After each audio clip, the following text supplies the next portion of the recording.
ಹಂಗೇನಿಲ್ಲ, ಅದೊಂದು ಪಾತ್ರ ಅಲ್ವಾ. ಇವಾಗ ರಾಮಾಯಣ ಟ್ರೇಲರ್ ಎಷ್ಟು ಚೆನ್ನಾಗಿದೆ, ರಾವಣ ಎಷ್ಟು ಚೆನ್ನಾಗಿ ಕಾಣ್ತಾ ಇದ್ದಾರೆ. ಸೊ ರಾವಣನು ಬೇಕಲ್ವಾ ರಾಮಾಯಣದಲ್ಲಿ. ಸೊ ಹಂಗೆ ಅದು ಟಗರು ಶಿವ ಜೊತೆಗೆ ಎದುರುಗಡೆ ಡಾಲಿ.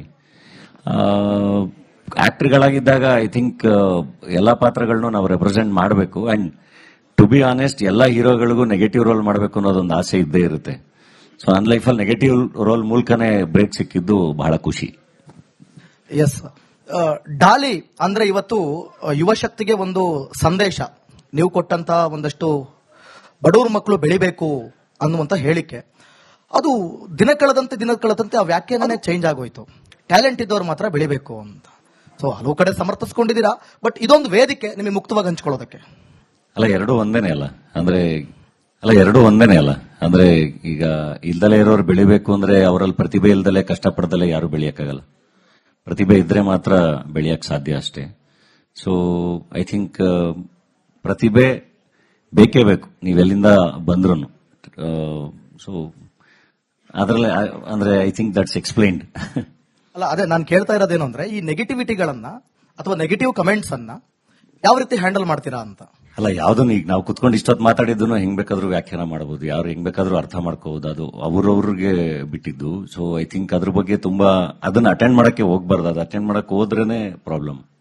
ಸೊ ನಮ್ಮ ಕೆಲಸ ಅಷ್ಟೇ ನಾವು ಮಾಡ್ಕೊಂಡು ಅದ್ರ ಕಡೆಗೆ ಯೋಚಿಸೋದು ಬಹಳ ಇಂಪಾರ್ಟೆಂಟ್.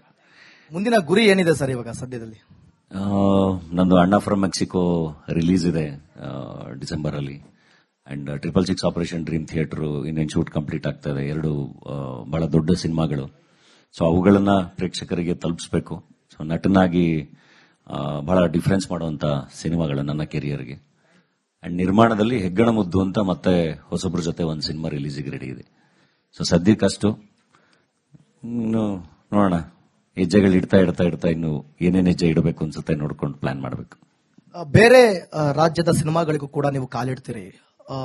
ನಾನು ಎಲ್ಲದನ್ನು ಕೂಡ ಆದಷ್ಟು ಕವರ್ ಮಾಡಕ್ಕೆ ಪ್ರಯತ್ನ ಪಡ್ತಾ ಇದ್ದೀನಿ. ಅಲ್ಲಿ ನಮ್ಮ ಡಾಲಿ ಅಥವಾ ನಮ್ಮ ಧನಂಜಯ್ ಬೇರೆ ಹೀರೋಗಳ ಕೈಲಿ ಹೊಡ್ಸ್ಕೊಂಡು ಬರ್ಬೇಕಾ? ಈ ರೀತಿ ಒಂದು ವ್ಯಾಖ್ಯಾನವನ್ನ ನೀವು ಯಾವ ರೀತಿ ತಗೊಂಡ್ರಿ, ಮುಂದೆ ಅದನ್ನ ಹೆಂಗ್ ತಗೊಂಡು ಹೋಗ್ತೀರಾ ಅಂತ ಬಹಳ ಇಂಟ್ರೆಸ್ಟಿಂಗ್. ಎಲ್ಲರೂ ಕೂಡ ಏನಿಲ್ಲ, ಒನ್ಸ್ ಅಗೇನ್ ಆಕ್ಟರ್ ಆಗಿನೇ ತಗೋಬೇಕಲ್ವಾ. ಈಗ ಜಾಲಿ ರೆಡ್ಡಿಯಾಗಿ ಇಷ್ಟಪಟ್ಟಿರೋರು ಬಹಳ ಜನ ಇದ್ದಾರೆ ಪುಷ್ಪದಲ್ಲಿ.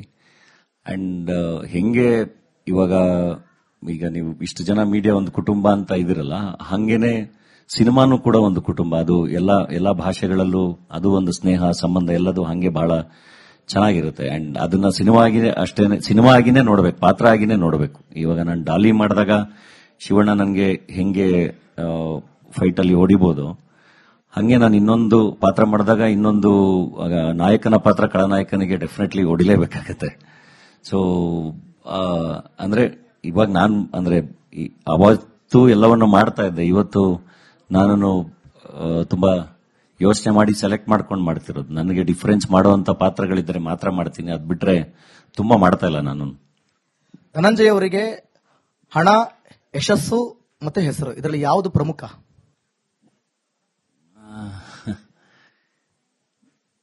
ಐ ಥಿಂಕ್ ಅದು ಎಲ್ಲವೂ ಬೇಕಾ ಅಂತ. ಅಂಡ್ ಅದೆಲ್ಲದಕ್ಕಿಂತ ಜಾಸ್ತಿ ಐ ಥಿಂಕ್ ಫ್ಯಾಮಿಲಿ ಸಂಬಂಧಗಳು, ಇದ್ರ ಜೊತೆಗೆ ಅದೆಲ್ಲದು ಇದ್ರೆ ಬಹಳ ಚೆನ್ನಾಗಿರುತ್ತೆ. ಯಾಕೆ ನಾನು ಈ ಪ್ರಶ್ನೆ ಕೇಳಿದೆ ಅಂದ್ರೆ, ಮುಂದಿನ ಪ್ರಶ್ನೆಗೆ ಅದೊಂದು ಲೀಡ್.